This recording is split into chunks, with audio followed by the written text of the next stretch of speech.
이름으로 감사하며 간절히 기도드리옵나이다. 아멘.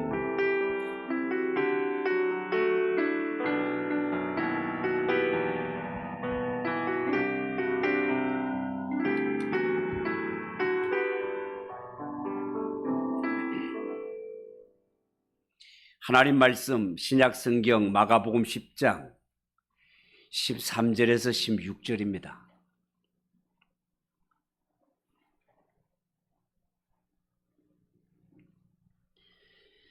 신약 성경 71조 마가복음 10장 13절에서 16절까지 우리 한 절씩 교독합시다. 사람들이 예수께서 만져주심을 바라고 어린아이들을 데리고 오매 제자들이 꾸짖거늘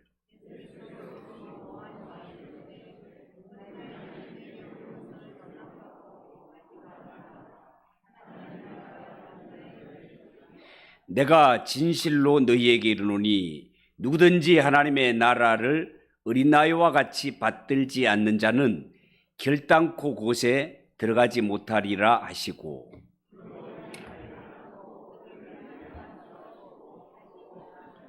아멘. 읽은 말씀을 가지고 이 밤에는 어린 나이와 하나님의 나라, 어린 나이와 하나님의 나라 그런 제목으로 말씀을 전하겠습니다. 여러분 본문은 아시다시피 예수님께서 어린 아이들을 데리고 온 사람들을 꾸짖는 이 제자들에게 분노하시며 어린아이들이 예수님께 나오는 것을 용납하고 금하지 말라 하시는 말씀이 되겠습니다. 오늘 이 성경 말씀을 가만히 보면 이 본문 말씀은요 10장 1절에서 12절 말씀을 사이에 두고 9장 33절 그 이하 50절 말씀과 대칭 구조를 이루며 기록이 되어 있습니다. 다시 말해서 9장 33절 이하 50절 말씀과 본문 말씀은 어린 아이와 같은 자를 존중할 것에 대하여서 말씀하는 내용이다라고 할 수 있겠습니다. 특히 오늘 본문 말씀은요 어린아이 같은 자가 왜 존중되어야 되는지 분명한 이유를 밝히고 있습니다. 13절을 한번 보십시오. 사람들이 예수께서 만져주심을 바라고 어린아이들 데리고 오매 제자들이 꾸짖었다라고 했습니다. 여러분 여기에 어린아이라는 말은 파이디온이라는 말로 유아로부터 12세에 속하는 아동을 말하는 단어가 되겠습니다. 유대인들의 관습을 살펴보면요 유대인들은 속죄일이 되면 어린아이들을 랍비에게 데리고 와서 어린아이들을 축복받게 하는 관습이 있었습니다. 이런 유대인의 관습을 배경으로 볼 때 사람들이 어린아이를 데리고 온 때는 아마도 속죄일이었던 것 같습니다. 자, 그런데 제자들이 어린아이를 데리고 온 자들을 막 꾸짖었단 말이죠. 어린아이들을 랍비에게 데리고 와서 축복을 받게 하는 유대인들의 관습이 있는 것을 볼 때 제자들의 이런 태도는 의외로 이해하기가 힘든 행동이기도 하였습니다. 자, 그러면 제자들이 어린아이를 데리고 온 사람들을 막 꾸짖은 이유가 뭘까? 그것은요 예수님이 제자들의 행동과 생각을 교정시켜 주시는 말씀에서 그 힌트를 찾을 수 있겠습니다.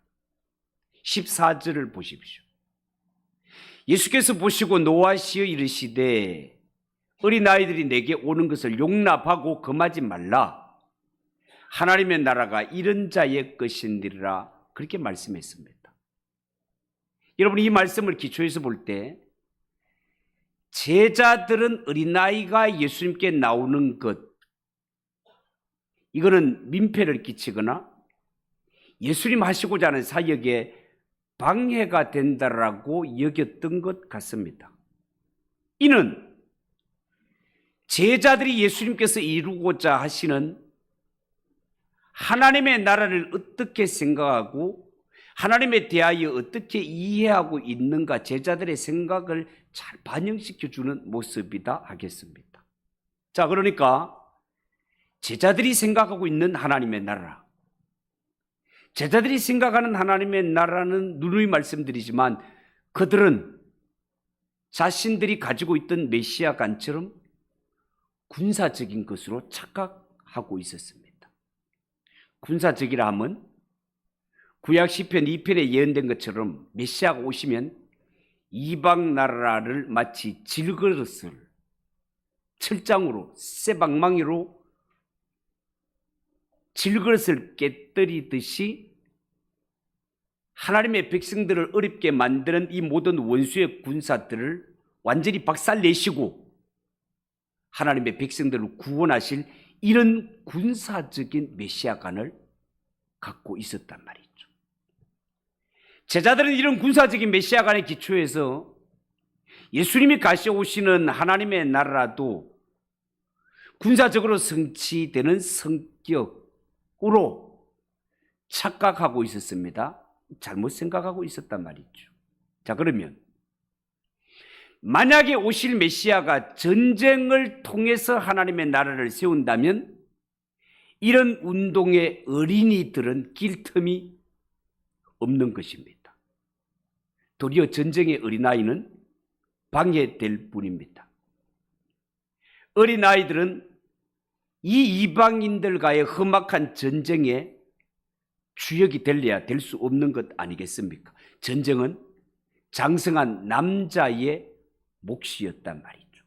그렇다면 전쟁을 앞두고 있는 이런 긴장 속에서 예수님을 따르는 제자들에게 사람들이 천하의 도움도 안 되는 어린 아이들을 데리고 왔다. 그 모습이 제자들이 볼 때는 참 태평스러운 모습일 수도 있고 어떻게 보면 참 한심하게 보였을 수도 있을 것입니다. 그래서 제자들은 어린아이들 데리고 온 사람들을 막 꾸짖어 댔다는 거예요. 여러분, 실제로 베드로는요, 예수님으로부터 자신의 기대와 다른 소리를 들었을 때, 다른 소리가 뭡니까? 예수님이 고난을 당하시고 죽으심과 십자가를 지고 죽을 것과 부활에 대한 예언의 말씀을 들었을 때 예수님을 꾸짖었던 적이 있습니다. 왜 그렇습니까? 베드로 역시 예수님을 믿을 때 군사적인 메시아로 믿고 있었단 말이죠. 우리를 비박하고 어렵게 만드는 로마 군대를 한 방에 절단내시고 그 가운데 우리를 구원하시며 든든히 하나님의 나라를 세워 그동안 가까이 따라다녔던 우리를 한자리 차지하게 해주는 것. 이것이 베드로가 예수님을 두고 가진 생각이었단 말이죠. 바른 신앙을 가지고 있었던 것이 아니라 잘못된 신념에 따라서 지나치게 되니까 예수님까지 막 꾸짖는 이런 실수를 저지르게 되었단 말이에요.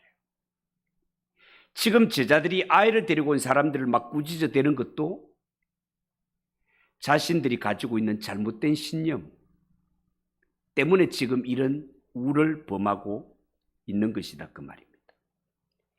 여러분, 제자들은 하나님의 나라 건설을 앞두고 있는 예수님과 철없는 어린아이는 안 맞아도 너무 안 맞는다라고 그렇게 여긴 것 같습니다.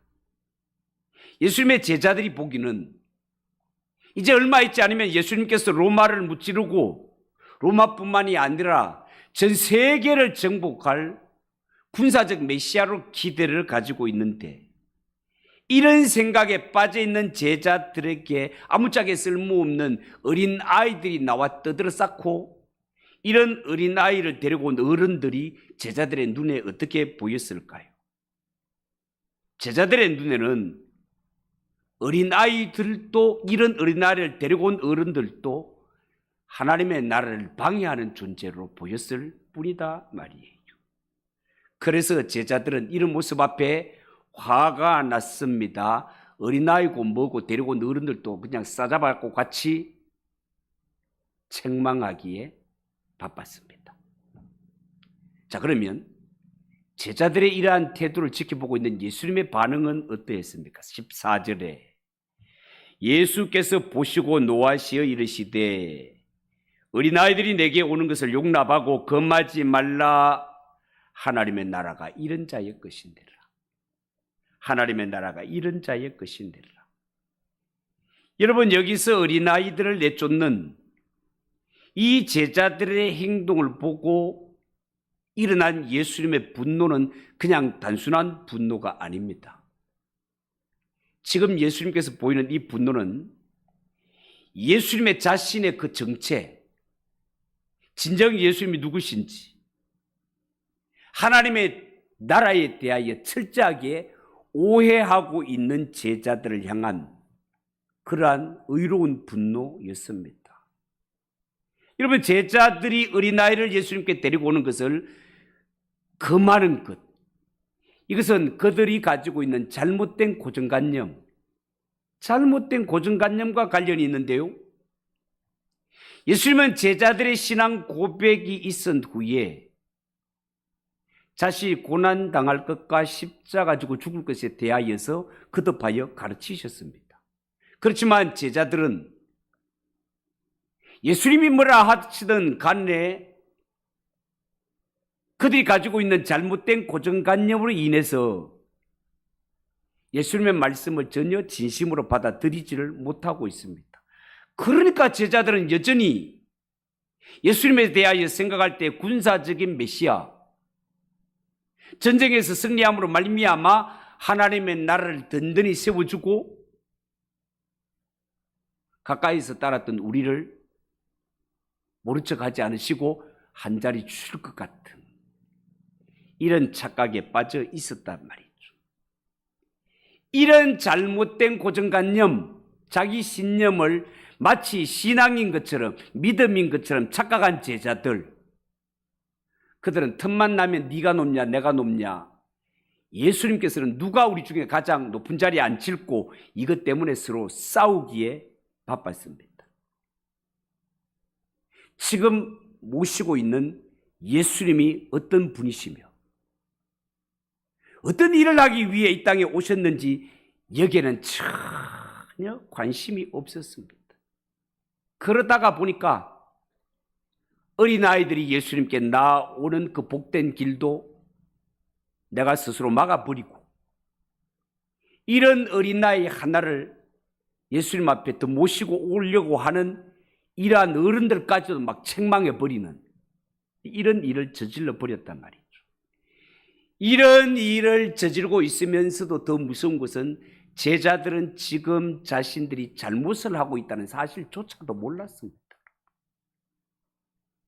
얼마나 예수님의 마음을 아프게 하고 있었던가, 내 생각이 틀렸다는 것을 상상도 못하고 있는 거예요. 우리가 신앙생활 할 때 잘못된 고정관념이 이렇게 무서운 것이다 그 말입니다. 자, 그렇다면 우리는 예수를 믿을 때 혹시 이런 잘못된 고정관념을 가지고 있지는 않습니까?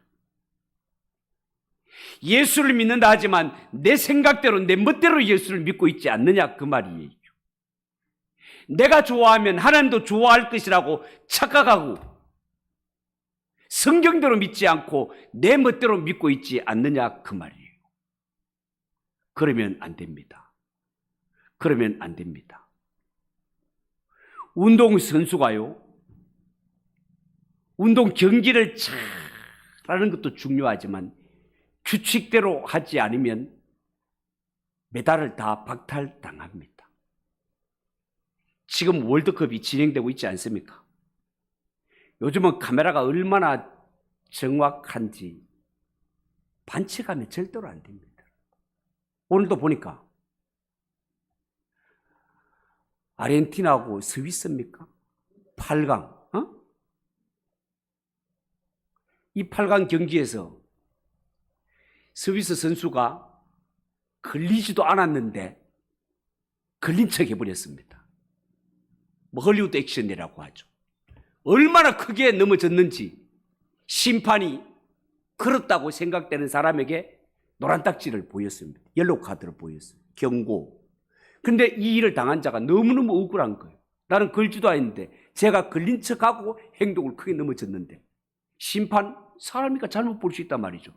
경고라고 했습니다. 너무 억울하다고 사정을 호소하니까 요즘은 카메라가 다 찍고 있기 때문에 카메라 보겠습니다라고 해서 카메라를 딱 되돌려 보는데 걸리지도 않았어. 걸리지도 않았는데 이 선수에게 경고를 주기 위해서 거짓말로 넘어졌단 말입니다. 거짓말로. 이게 카메라 딱 돌리니까 다 드러났어요. 그러니까 카메라를 본 후에 판정이 어떻게 났는가 하면 거짓말로 넘어진 이 사람에게 노란 딱지가 이 사람에게 주어졌던 것이 바뀌어서 거짓말한 자에게 노란 딱지가 딱 주어지게 되고 이때 스코어가 1대1 상황이었어요. 1대1 상황. 그런데 이 선수가 반칙을 한 번 한 적이 있어 노란 딱지를 한 번 받은 선수네. 그러니까 요번에 거짓말 내가 두 번째 받으면 어떻게 됩니까? 퇴장이다, 퇴장.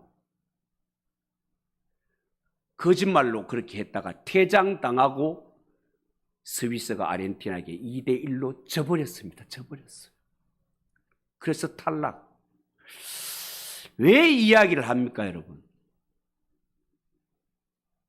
선수가 경기를 잘하는 것도 중요하지만 규칙대로 하지 않으면 반칙,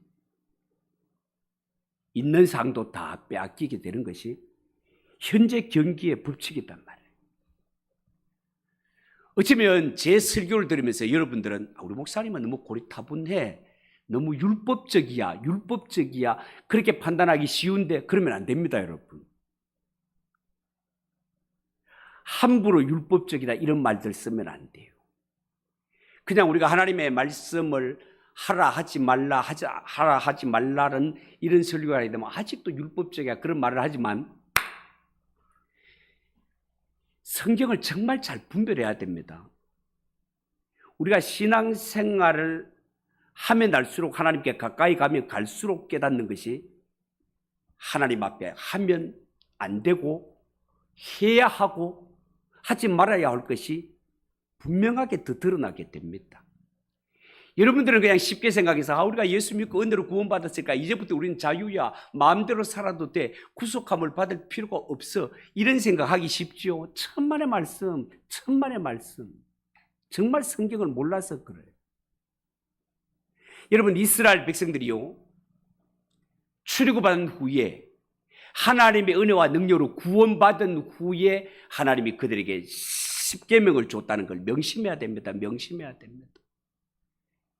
구원받은 후에 십계명과 율법을 줬다는 말은 구원을 받기 위해 율법을 지키고 안 지키고가 아니고 구원받은 후에 율법을 줬다는 것은 이제는 너희가 더 이상 신분이 애굽의 종, 마귀의 종이 아니라 하나님의 백성이 되었으니 저 가나안 땅에 들어갈 하나님의 백성, 천국에 들어갈 하나님의 백성이 되었으니 너희가 천국 백성이라면 하나님의 법을 지켜야 하느니라. 그래서 주신 것이 하나님의 율법이란 말이에요. 그러니까 우리는 구원을 받기 위해 율법을 지키는 것이 아니라 내가 하나님의 나라에 합당한 백성이 위해 거룩하게 다듬어지기 위해서 하나님 말씀 한 절 한 절이 우리에게 적용이 되고 우리에게 필요한 것이 된다. 믿으시기 바랍니다, 여러분. 절대로 예수 믿을 때 쉽게 믿읍시다. 이것도 해도 괜찮고 저것도 해도 괜찮고 다 율법에서 우리가 해봐. 성경을 몰라도 정말 몰라서 그런 거예요. 우리가 정말 하나님의 자녀답고 구원받은 하나님의 백성이 되면 예수님은 율법을 폐하러 오신 분이 아니라 율법을 완전케 하러 오셨다는 말씀이 그때부터 이해가 되는 것입니다. 정말 하나님의 백성들에게 요구하는 것이 뭔지 눈을 부릅뜨고 하나님의 말씀을 잘 배우시기 바랍니다. 여러분, 이단이라는 말이 참 신비롭습니다. 이단이라는 말이 한문을 써놓고 그대로 해석을 하면 끝이 조금 다르다 이런 뜻이에요. 다르리 끝단입니다. 이단, 끝이 다르다. 이 무슨 말인가 하면 이단들도 가보면 그 사람들이 다 하나님 이야기하고 예수님 이야기하고 성령님 이야기하고 은혜 이야기하고 막 구원 이야기하고 막 비스무리한데 들어가 보면 예수님이 십자가를 지고 죽었다는 것은 구속사역을 실패했다는 거야. 그래서 예수님이 실패한 구속사역을 완전하게 이루기 위해서 내가 왔다는 거야. 사용하는 단어는 비슷하고 비스무리하게 같지만 끝에 가보면 내가 하나님이 되고 천국과 지옥으로 쪼개지는 것이 이단의 특징입니다. 하나님의 말씀은 우리에게 비스무리하게 그렇게 이야기하지 않아요. 딱 찍어서 정확하게 말합니다.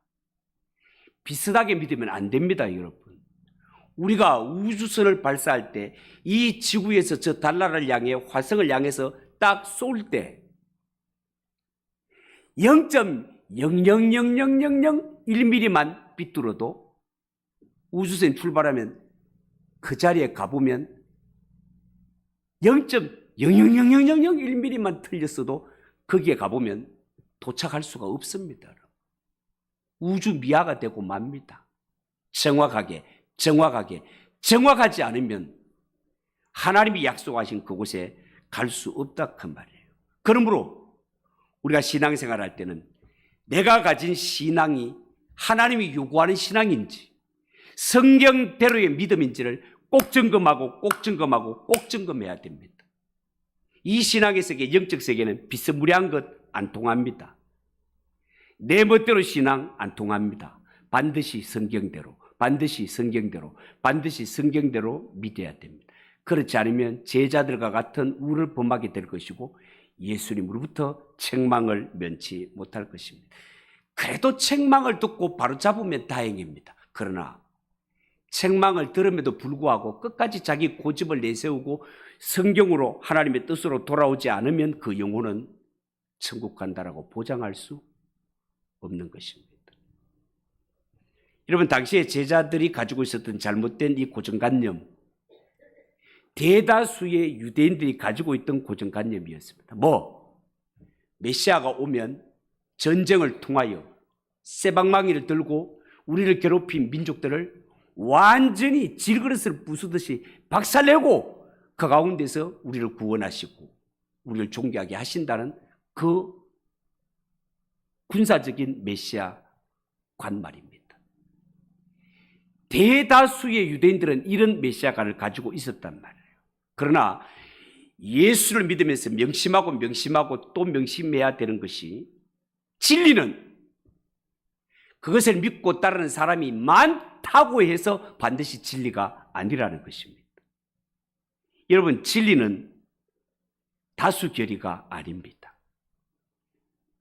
아무리 많은 숫자가 맞아, 그래 이게 맞아 라고 간다 하더라도 그것이 성경과 다르면 진리 아닙니다, 여러분.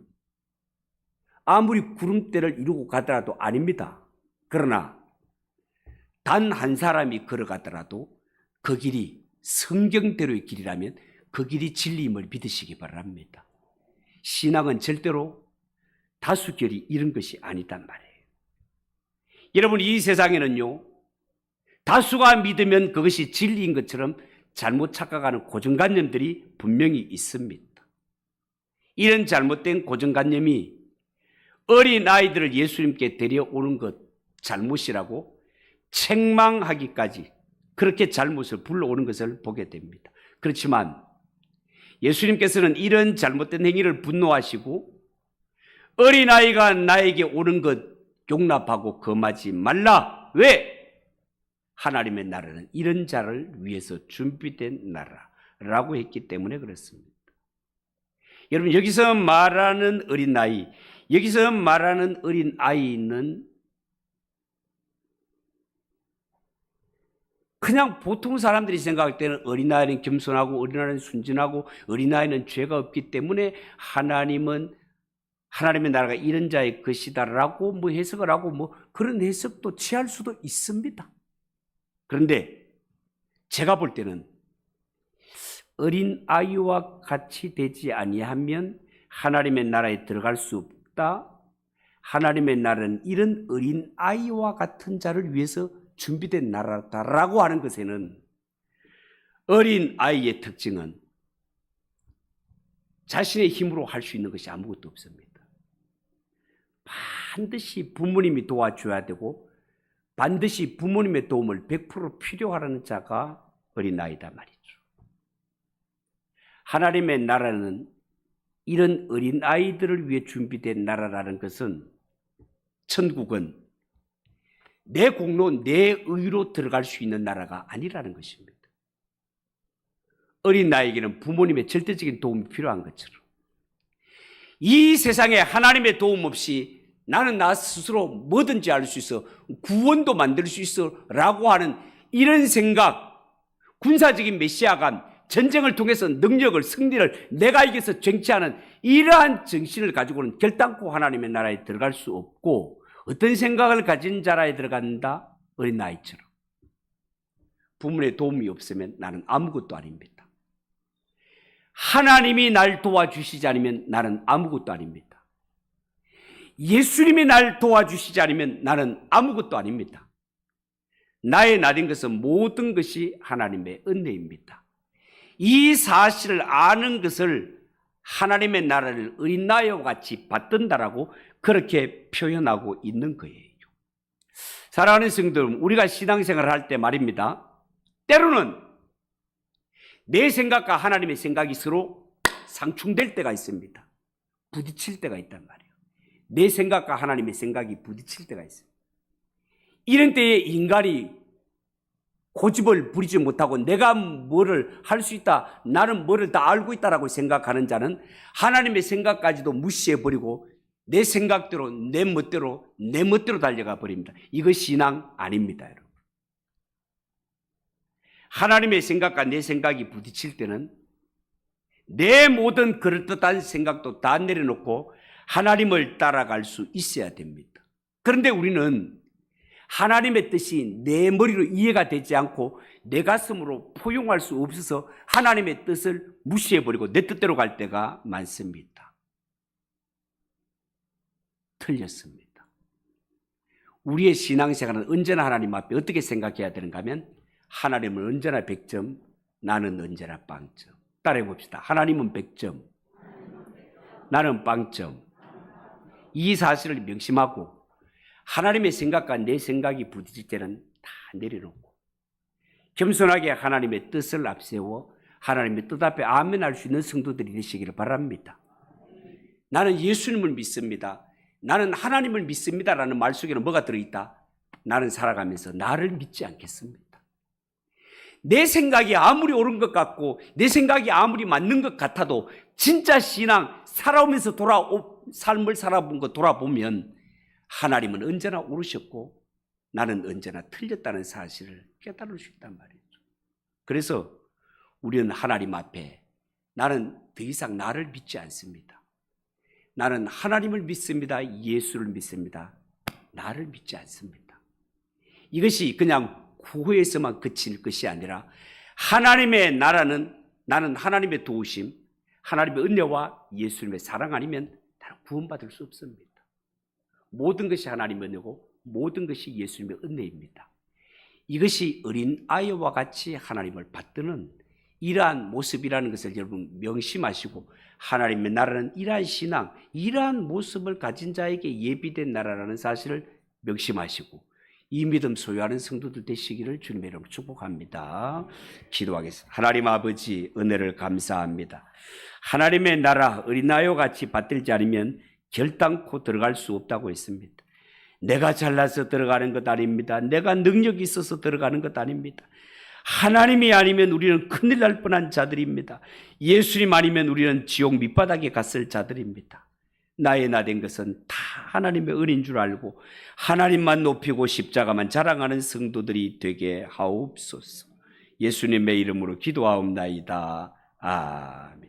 569장.